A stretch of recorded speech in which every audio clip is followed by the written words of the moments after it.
Hi guys! For today's video ay magluluto tayo ng torta sa lata. First, linisin natin ang champignon mushrooms.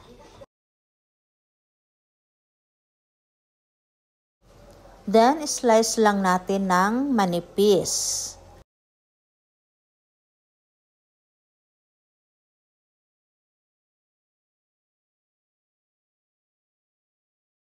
At kailangan din natin ng hotdog. Depende sa inyo guys kung ilang hotdog ang inyong ilagay.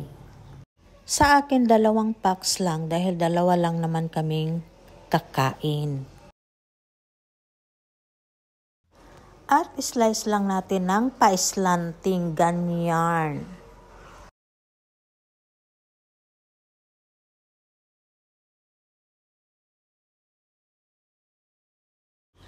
Ngayon naman ay sunod natin ang ating provola cheese. Cut into cubes.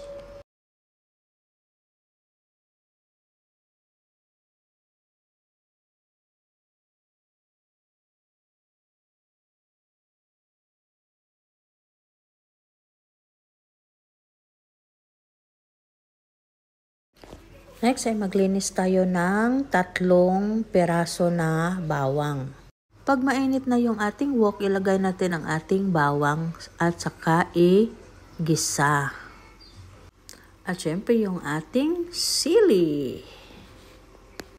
At isunod naman natin kaagad yung ating champignon mushrooms.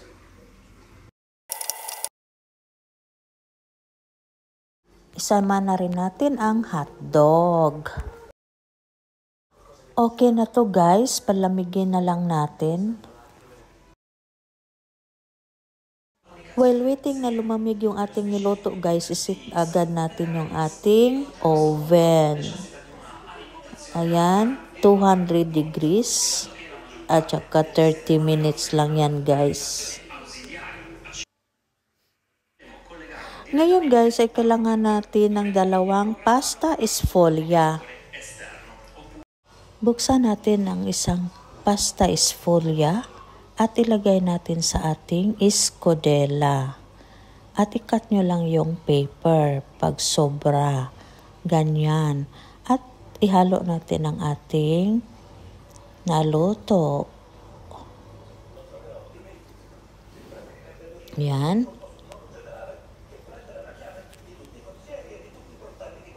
Then, lagay natin ang ating cheese at yung ating speck.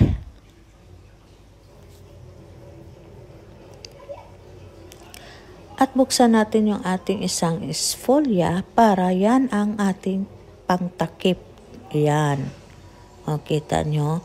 Saka naman natin tusukin ng tinidor. Yan. Napakadali lang siya guys. At ilagay natin sa ating oven. Antayin lang natin yan siya guys na mag-brown. After 30 minutes guys, yan na nga ang mukha niya. Super ganda. At super crispy. Yan, at i-cut natin into 2 parts. Kasi 2 lang naman kaming kakain. Hindi kasali si Mikey. Ayan, super crunchy guys. Crispy like lechon. Oh, it's done guys. Kaya, bon appetito! Thank you for watching.